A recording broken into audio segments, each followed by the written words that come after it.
বিপ্লবের জন্য বাংলার মাটি প্রস্তুত। বাংলার মায়েরা আগামী দিনে যে সন্তান গর্ভে ধারণ করবে, সেই সন্তানরা তাওহীদের চেতনায় বিশ্বাসী হবে। শুধু আমার মাদ্রাসা নয়, আলিয়া মাদ্রাসা, স্কুল, কলেজ, পাবলিক এবং প্রাইভেট ইউনিভার্সিটির প্রতিটি ছাত্রের কাছে তাওহীদ ফিল হাকিমিয়্যাত, আইন তৈরি করার সার্বভৌম ক্ষমতা, এক আল্লাহর একত্ববাদের বিশ্বাসকে প্রতিটি ছাত্র জনতার কাছে তোমরা পৌঁছে দেবে। ইনশাআল্লাহ যেই বিপ্লব হবে, সে বিপ্লব আমেরিকার বিপ্লব হবে না, সে বিপ্লব গণতন্ত্র সমাজতন্ত্রের বিপ্লব হবে না। আগামীর বিপ্লব হবে সোনার মদিনার আল কোরআনের রাজ কায়েম করার বিপ্লব। কায়েম করার জন্য, বিপ্লবের জন্য প্রয়োজন শুধু 2000 নয়, যে 2 লক্ষ শাহাদাতের রক্তের প্রয়োজন হয়, সে রক্ত দিতে প্রস্তুত থাকবে কিনা? আল্লাহ পাক কবুল করেন। মুক্তাদের সাহেবরা আহ্বান জানাই, বাংলার মানুষের পাস বুঝবার চেষ্টা করবেন। আগামী প্রজন্মের এই চেতনাকে আপনারা ইনশাআল্লাহ দমন করতে পারবেন না। তাওহীদের এই চেতনাকে দমন করার কোন শক্তি এই পৃথিবীতে আবিষ্কার হয় না। ঈমান হিনা তুখালিতু বাশাশাতুল কুলুব, ঈমান এবং একত্ববাদ এবং তাওহীদের চেতনা যখন মুমিনের হৃদয়ে বাসা বাঁধে, তখন সে আগুন সারা পৃথিবীর সমস্ত শিরককে জ্বালিয়ে পুড়িয়ে ছাড়বে। আগামীর বিপ্লব হবে তাওহীদের বিপ্লব। আগামী বিপ্লবের স্লোগান হবে লা ইলাহা ইল্লাল্লাহ। আগামী বিপ্লবের ঘোষণা হবে লা ইলাহা ইল্লাল্লাহ। লা ইলাহা ইল্লাল্লাহর ঘোষণা দিয়ে যে বিপ্লব হবে, সে বিপ্লবের জন্য প্রস্তুতি নাও ইনশাআল্লাহ। বাংলাদেশের মানুষের শত শত বছরের তাদের সেই অভিপ্রায় আর ইচ্ছার সঙ্গে, তাদের চিন্তা চেতনা এবং তাদের আকাঙ্ক্ষার সঙ্গে গাদ্দারি করে এই ধর্মনিরপেক্ষতা নামক সরাসরি কুফরি মতবাদকে বাংলাদেশের সংবিধানে স্থান দেওয়া হয়েছে। যেই ধর্মনিরপেক্ষতার মূল কথা হলো আইন তৈরি করার ক্ষেত্রে ইসলাম ধর্মের কোন মূল নীতিকে অনুসরণ করা হবে না। আইন তৈরি করার ক্ষেত্রে, রাষ্ট্র পরিচালনার ক্ষেত্রে ধর্মের কোন স্থান থাকবে না। এইরকম একটা সরাসরি ইসলাম বিরোধী একটা মতবাদ, যেটাকে আসলে শুধু ধর্ম নিরপেক্ষ মতবাদ না বলে এখন থেকে ধর্ম নিরপেক্ষ ধর্ম বলবেন। কি ধর্ম এটা? সেকুলারিজম কোন মতবাদ নয়, সেকুলারিজম একটা ধর্মের নাম। ইসলামের যেরকম লা ইলাহা ইল্লাল্লাহ কালিমা রয়েছে, সেকুলার ধর্মের একটা কালিমা রয়েছে, সেই কালিমা ইসলামের একত্ববাদের কালিমার থেকে সম্পূর্ণ ভিন্ন। এই ধোঁকাবাজির মধ্য দিয়ে 1972 সালে একটা সংবিধান তৈরি করা হলো। ওই সংবিধানে 1970-এর কোরআন সুন্নাহ বিরোধী কোন আইন তৈরি না করার সেই কমিটমেন্ট থেকে সরে গিয়ে এ জাতির সঙ্গে সর্বপ্রথম গাদ্দারি করলো আওয়ামী সরকার। সেই আওয়ামী সরকারের গাদ্দারির ফল তারা পেল 1975 সালের 15ই আগস্ট। এটা ছিল আল্লাহর বিরুদ্ধে, আল্লাহর কোরআনের বিরুদ্ধে, ইসলামের বিরুদ্ধে, মুসলমানদের শত শত বছরের আকাঙ্ক্ষার বিরুদ্ধে গাদ্দারি করার পরিণাম।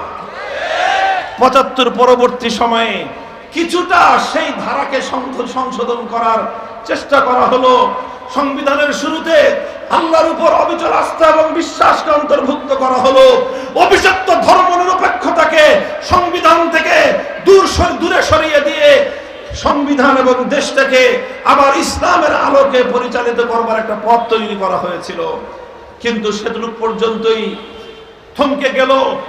2024 সাল পর্যন্ত ধাপে ধাপে ধাপে ধাপে নানা সংশোধনের মাধ্যমে সংবিধানকে কাটাছেঁড়া করতে করতে এটাকে ইসলাম থেকে এত দূরে সরিয়ে নিয়ে যাওয়া হয়েছে যে মুসলমানদের শত শত বছরের বিপ্লব, হাজারো মানুষের রক্তদান, বহু শহীদের আকাঙ্ক্ষার সঙ্গে এই সংবিধান সম্পূর্ণ গাদ্দারির সংবিধান।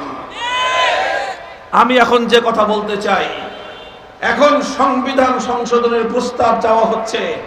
আমাদের আলেমরা অনেকেই দিয়েছে, আমরা আমাদের বক্তব্য জায়গা মতো তুলে ধরব। তবে মনে রাখবেন, এখন যেই সময় পড়েছে, শুধুমাত্র টেবিলে বসে কথা বললে সেই কথা শোনার মানুষ কম। মাঠে কথা বলতে হবে, এই জাতিকে প্রস্তুত করতে হবে। সংবিধানে আমরা এখন যেই অ্যামেন্ডমেন্ট চাই, সংবিধানে আমরা এখন যে সংস্কার চাই, সেই সংস্কার হলো সংবিধানের মধ্যে এমন কোন ধারা থাকতে হবে যেই ধারার বদৌলতে এই সংবিধানের মধ্যে এবং এই সংবিধানের অন্তর্গত সংসদে আল্লাহর আইনের সাথে সাংঘর্ষিক কোন আইন থাকতে পারবে না। আল্লাহর আইনের সাথে সাংঘর্ষিক সমস্ত আইন বাতিল বলে গণ্য হবে।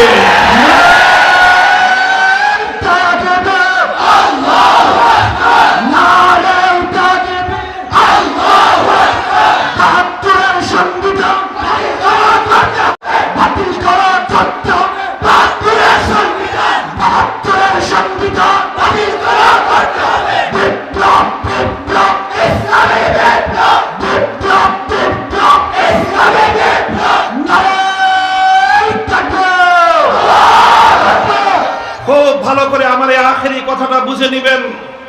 আমরা এই কারণে এই সংবিধানের কোরআন সুন্নাহ বিরোধী সার্বভৌম ধারার কারণে বাংলাদেশ আজ ধীরে ধীরে পর্যায়ক্রমে ইসলাম থেকে কতটা দূরে সরেছে, আমি শুধু তার দুটো দৃষ্টান্ত আপনাদের সামনে উপস্থাপন করি। এই সকল দুঃখজনক ইতিহাস, হৃদয়ে রক্তক্ষরণের রক্তমাখা ইতিহাস আমরা জাতির সামনে না বলতে বলতে আমাদের গোটা জাতি আজ এক হীনমন্য জাতিতে পরিণত হয়েছে।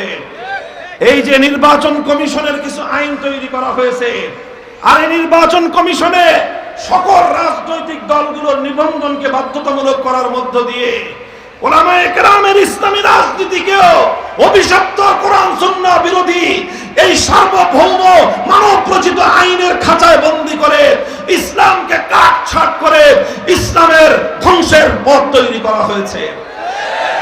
আপনারা জানেন বাংলাদেশে একটা আলোচিত ইসলামী সংগঠন আমাদের অঙ্গনের ইসলামী শাসনতন্ত্র আন্দোলন নামে একটা রাজনৈতিক দল ছিল। কি নাম? জোরে বলেন কি নাম? ইসলামী শাসনতন্ত্র আন্দোলন।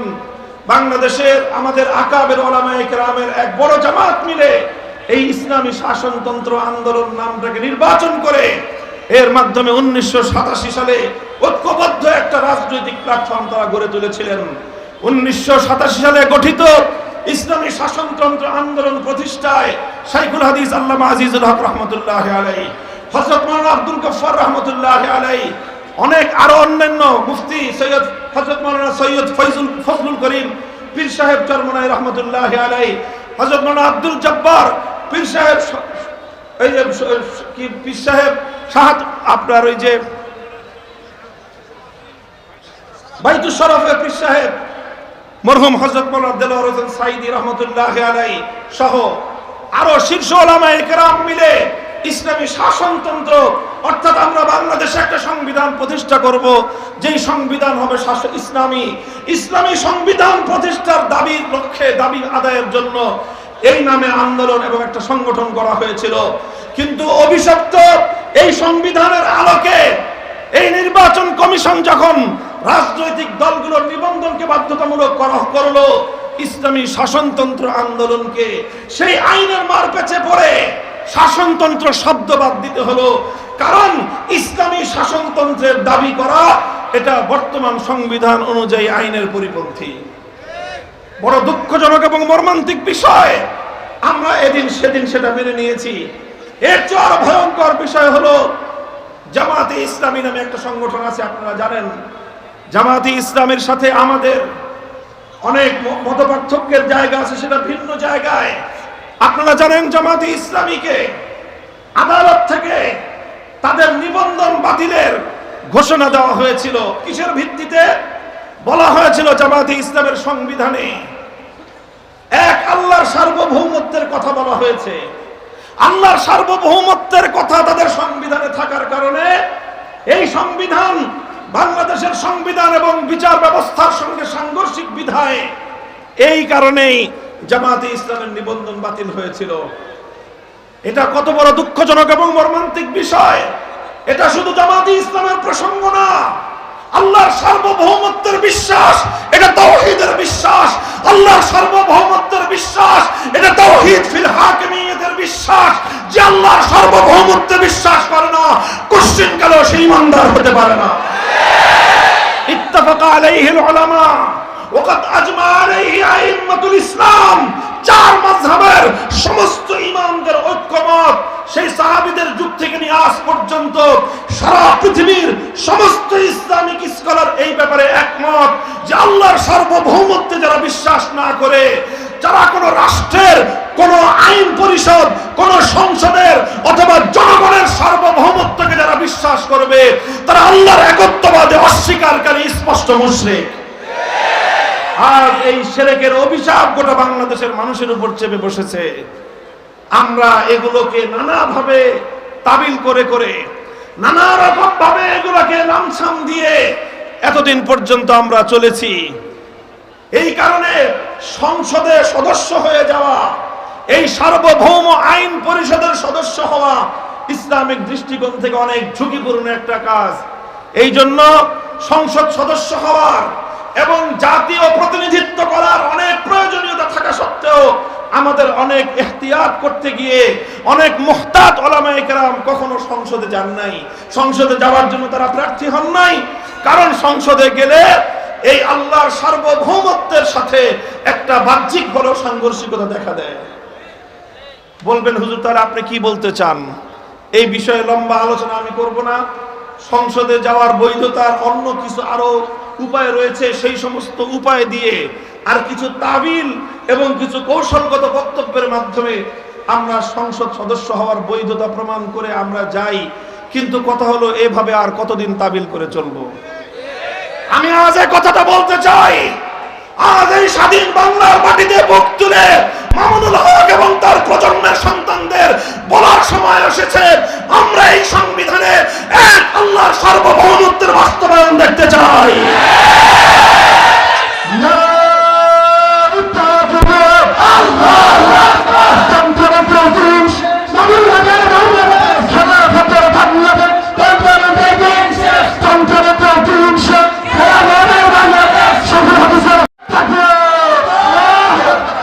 আপনারা কি আমার কথাটা বুঝতে পেরেছেন? আমি আগামী প্রজন্মের উলামায়ে কেরামকে বলবো, এই যে তাগুতের পরিচয় এবং এই তাগুতের পরিচয়ের মাধ্যমে ঈমান এবং আল্লাহর তাওহীদকে বিশ্বাস, বিশেষ করে তাওহীদ ফিল হাকিমিয়্যতের বিশ্বাস, এই ঈমানকে মজবুত করতে হবে। এই ঈমানের চেতনাকে জাতির মধ্যে ছড়িয়ে দিতে হবে।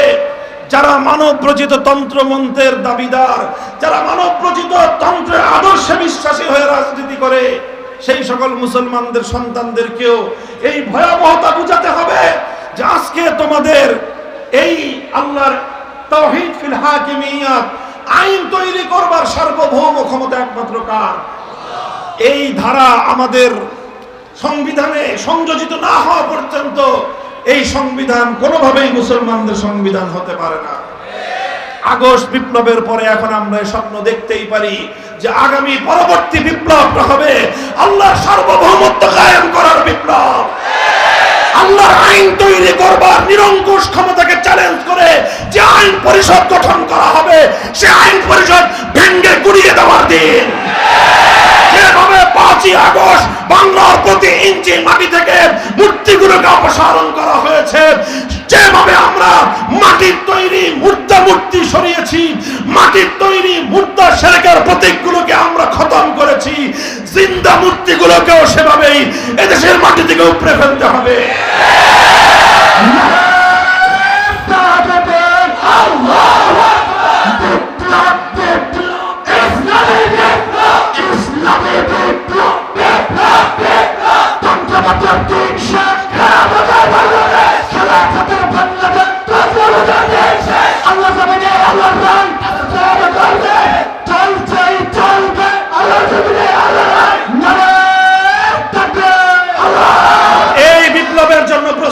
শুরু করে দাও।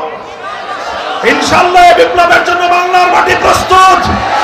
বাংলার মায়েরা আগামী দিনে যে সন্তান গর্ভে ধারণ করবে, সেই সন্তানরা তাওহীদের চেতনায় বিশ্বাসী হবে। শুধু আমার কওমি মাদ্রাসা নয়, আলিয়া মাদ্রাসা, স্কুল, কলেজ, পাবলিক এবং প্রাইভেট ইউনিভার্সিটির প্রতিটি ছাত্রের কাছে তাওহীদ ফিল হাকিমিয়্যাত আইন তৈরি করার সার্বভৌম ক্ষমতা এক আল্লাহর একত্ববাদের এই বিশ্বাসকে প্রতিটি ছাত্র জনতার কাছে তোমরা পৌঁছে দেবে। ইনশাআল্লাহ যেই বিপ্লব হবে সে বিপ্লব আমেরিকার বিপ্লব হবে না, সে বিপ্লব গণতন্ত্র সমাজতন্ত্রের বিপ্লব হবে না। আগামীর বিপ্লব হবে সোনার মদিনার আল কোরআনের রাজ কায়েম করার বিপ্লব। কায়েম করার জন্য বিপ্লবের জন্য প্রয়োজন শুধু 2000 নয়, যে 2 লক্ষ শাহাদাতের রক্তের প্রয়োজন হয়, সে রক্ত দিতে প্রস্তুত থাকবে কিনা আল্লাহ পাক কবুল করেন ইনশাআল্লাহ।